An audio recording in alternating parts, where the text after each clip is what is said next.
like to preface this by saying that I live a pretty quote-unquote straight-edge lifestyle, so I'm certain that what I saw and heard last New Year's Eve wasn't the result of some hallucination or drunken stupor, but was 100% real. I live on the outskirts of your stereotypical small southern town, so a few of my friends live out further into the boondocks that are only accessible by those dark, country back roads.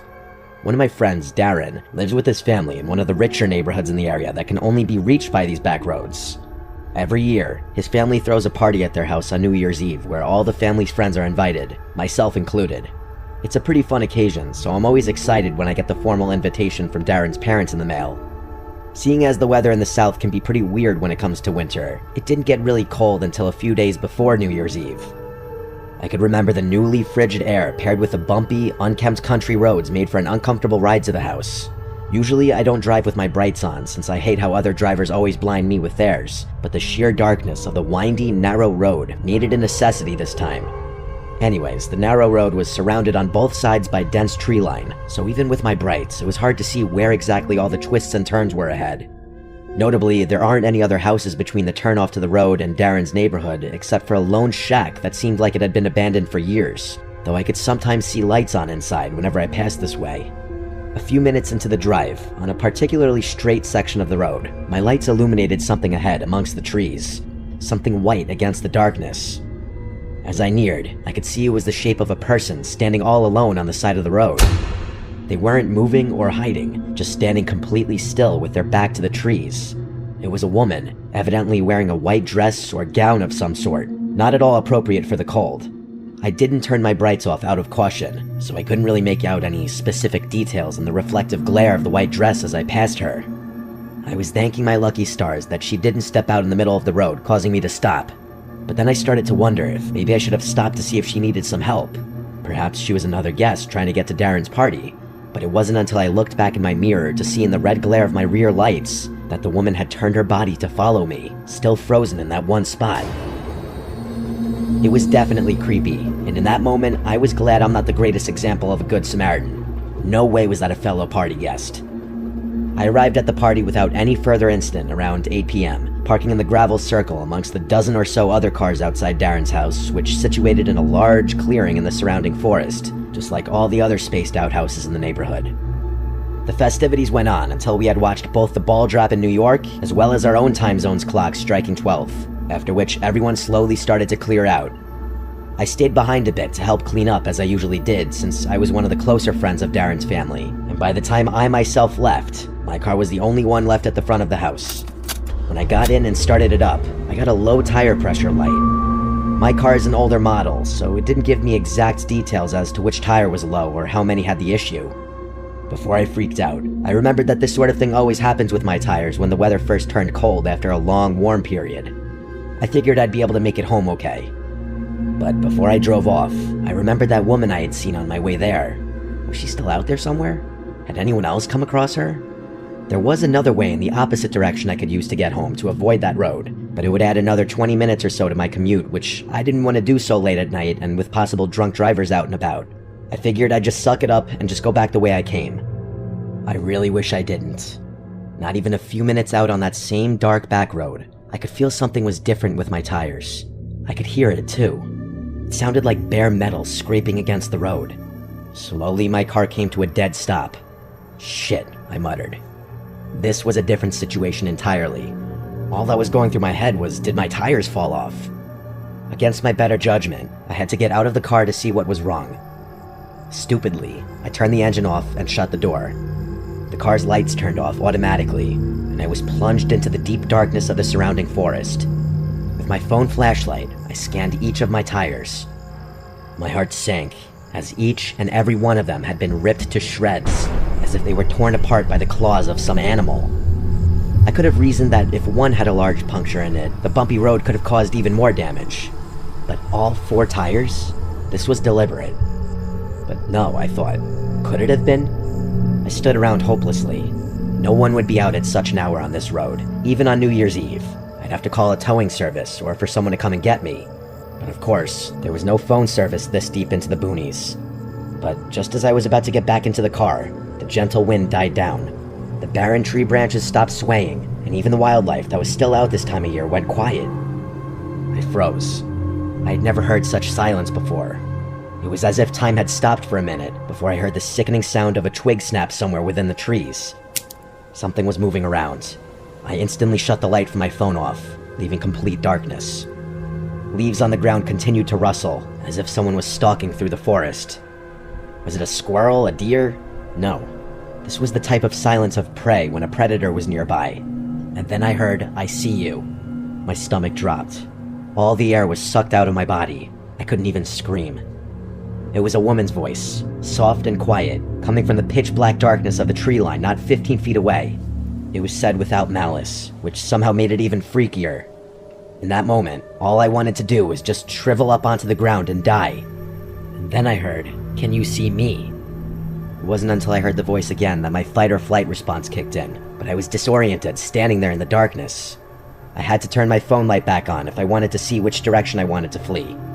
I aimed the flashlight directly in front of me, and standing at the edge of the tree line was the woman in the white gown, this time her features visible. The gown was dirty, covered in dark stains. She was deathly pale, skinny as a rail, and her disheveled gray hair fell down to her elbows. But her face was almost indescribable, grotesque, as if she were missing half of her jaw, yet it seemed as though she were trying to grin at me. In my indecisive horror, I had the flashlight trained on her for a few moments before I hauled ass down the road back towards Darren's house. That shack I had mentioned earlier was closer to my current position down the opposite direction, but what if this woman was the one who actually lived there? I don't know if that was a rational thought made in the spur of the moment, but I had no time to wonder. As I sprinted down the road, I could hear the snapping of twigs and rustling of leaves behind me. She was chasing me, but I was quickly able to lose her with such a massive rush of adrenaline. I made it back to Darren's house, ignoring the rest of the neighborhood, and I pounded on the door, pleading for the door to open up. His mother answered the door and quickly ushered me inside, seeing how shaken up I was, where I explained everything to her along with Darren and his father. They were sympathetic, offering to let me stay the night there while they called the police and a towing service, which I gladly accepted before even contacting my own family. The police said they would search the area around the road that night and that I could come get my car back and make a statement the next day. But all I wanted to do for now was put that night behind me and fade to sleep in the guest bedroom. But I soon found out that night wasn't over. I awoke from my sleep to the sound of a light tap from the second-story window. I looked at the digital clock on the nightstand. I remember the time exactly. 3:14 a.m. Of course, none of the windows in the room had blinds. I didn't dare look out until I heard the muffled voice from outside. The same voice saying, "I see you." The woman was still out there. She had chased me all the way here, and now she was throwing rocks to get my attention. If I wasn't going to look out the window before, I definitely wasn't going to now. I wasn't going to leave my spot in that bed or fall asleep until morning. When the sun rose and Darren's family woke up, the woman was gone, thankfully. I told them what else happened, and we all looked outside together before the police showed up. In the yard, about where I had heard the voice coming from, Darren's father found a large, rusty knife that didn't belong to the family, presumably what the woman had used when slashing my tires. But that also meant she had followed my car there to the party at the beginning of the night, and specifically targeted me when everyone else was inside during the festivities. Darren's parents called and asked the other party guests if they had seen anything suspicious the night before, and one of their friends said they had seen someone in a white dress walking around outside from the window, but thought nothing of it, seeing as how people were coming and going all night. When I gave the police my statement, I told them to check around that shack on the road here, as I had a hunch that woman had something to do with it. They eventually did, and updated me that they found no one living there, but there was dead, gutted wildlife sprawled all around the surrounding woods. That woman I saw was never found, which of course raises a bunch of questions. The scariest ones to me, though, are how she was able to track me down so quickly once I left the party, and if she was missing so much of her face, how was she able to pronounce those words so clearly? Despite what happened, I'll still be going to Darren's house for New Year's Eve again this year, but this time, I'll make sure to carpool and take the long way around.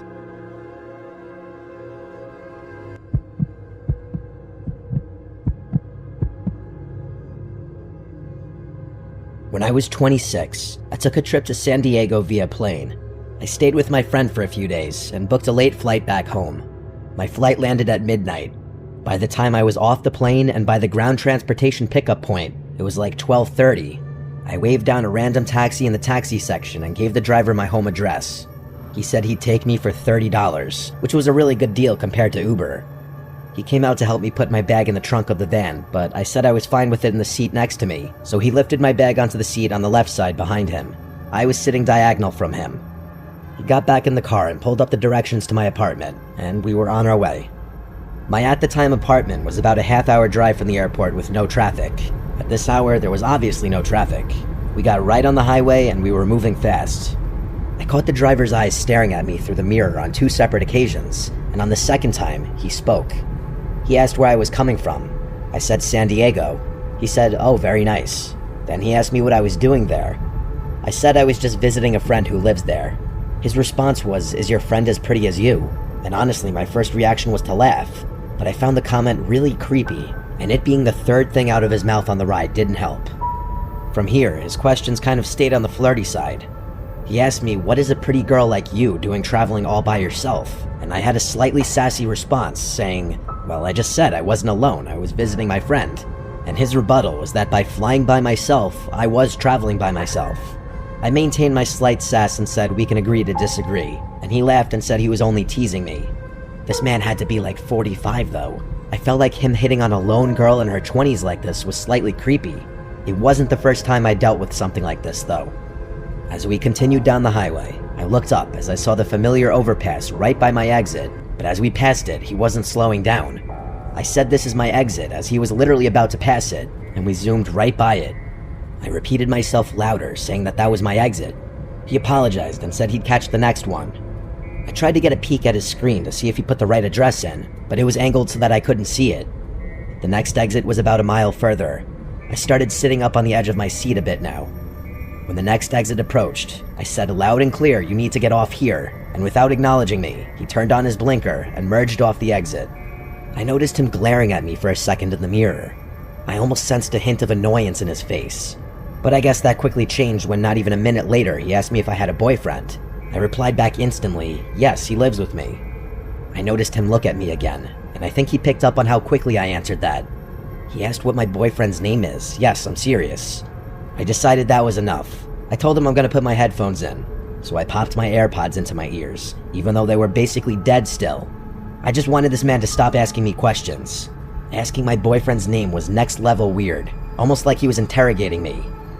I texted my family and close friends about this creepy taxi driver, and I shared my location in case, God forbid, things went sour. We were in a familiar area in my town now. We were stopped at the first red light since getting off the highway. I looked in the mirror, and all I saw were his eyes glaring at me, almost in this menacing way. I know he didn't say anything to me because I didn't even have any music or anything playing, so I would have heard him. The light was now green, and he was still staring at me. I had to tell him the light was green, and he started moving again. No one in my family was answering except for my older brother, who must have been the only one awake, but he lives 2 hours away from me. My brother told me I should leave the car if I feel threatened or in danger. We were now on a main road in my town, but there weren't any cars on the road. It was nearing 1 a.m. on a weeknight. We stopped at another red light, and I felt that man glaring at me again through the mirror. I then noticed a police car parked in an empty parking lot. In a spur-of-the-moment decision, I grabbed my bag and backpack and slid the van door open. The man started yelling at me, "What are you doing?" And he tried closing the door with the power button in the front, but I forced it open, and the second the door was opened wide enough for me to fit out, I booked it toward the police car. Instead of getting out of the car and chasing me for my money, he just kept driving, which already was a huge red flag. When I saw him driving away, I stopped running and brought my pace down to a quick walk to the police car. The officer in the car noticed me as I saw him look up and roll down his window. I told him that the taxi driver who was driving me was giving me really bad vibes and I left for my own safety. I asked the cop if he could give me a ride home, and thankfully he said hop in the back seat. Being a scared female obviously helped, but do I think you should be going up to cops asking them to be your free taxi service? Absolutely not. By the time I was in the car, that taxi was already long gone. The cop drove me home, and we were there in about 5 to 10 minutes. I let myself in and didn't even bother unpacking. I went straight to brush my teeth and crash into bed. It seemed just as I got into bed, though, there was a knock at the front door of my apartment. What if it was the taxi driver? He had my address after all. What if he came for his money? Or worse? The knocks persisted for a few minutes, then it went silent for a few minutes, and then there were more knocks. Obviously, I never left my room. I didn't want to be anywhere near the front door. The door was locked, and that's what mattered. Eventually, the knocks stopped, and I drifted away to sleep. The next day, I was back to work. I had a slightly later shift, luckily, so I didn't have to get up too early. While I was at work, though, I got a call from my next-door neighbor, George. He said that my dad was there before, trying to get into my apartment to drop something off, but he didn't have a key. George was calling to confirm that I was in fact expecting my dad, and I said no, I hadn't heard from him. George said he didn't see him actually leave anything though, he was just checking through the windows, which caught his attention. I thanked him, and then called my dad, and as I was expecting, my dad said he was at work and had not stopped by my house. I took this time to explain the entire taxi driver situation to my dad again, but over the phone this time. He wanted me to come home for a few nights, and I said I would. I just need to go home and pack my things up first. After work, I got home around 9 p.m. I finished up my laundry from the night before and packed a bag with some clothes and my work stuff for the next few days. Something in my apartment felt off, though.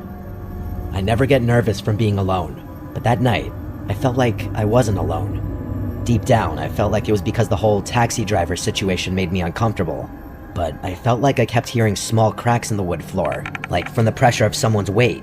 I just couldn't pinpoint from where. I was honestly freaking myself out and tried to hurry up and get all my stuff and go. It was about the moment I was ready to leave the house when I heard a creaking sound from down the hallway, from the spare bedroom. I turned and heard a voice say, "I wasn't gonna hurt you." And I saw an arm swing into view from behind the wall, and I just took off to the front door before he could even enter the hallway. I was outside, screaming and pounding on my neighbor George's door. It was still early enough where he and his wife were awake. They came rushing outside, and I begged for help. Instead of entering my apartment, we called 911 and waited for the officers to show up before going inside. My apartment wasn't huge, so checking each and every potential hiding spot didn't take long. The back sliding door to the shared backyard area was open, which also suggested he fled through the backyard. Unfortunately, I didn't have any record of the taxi ride I took, so I didn't have the cab number or plate number or anything. I could only describe it as a yellow minivan and give the description of the man. I did, however, describe the route we took and the time I remember getting into town, hoping maybe they could knock on some local business doors and check their cameras pointed to the streets. I grabbed my already packed bags and headed to my parents' house, where I stayed for a week. They wanted me to stay even longer, but I had to get back home. My dad helped me install some cameras from Amazon on my front and back doors, and I also bought a taser to put next to my bed for self-defense. I've lived in 2 different apartments since this experience. I've never had to use the taser. I also avoid taxis now if I'm alone, as they are a lot less traceable than a ride-sharing app. But also, you hear about fake taxi drivers kidnapping people all the time. I have to wonder if that was a real taxi driver at all, or if it was a stolen vehicle.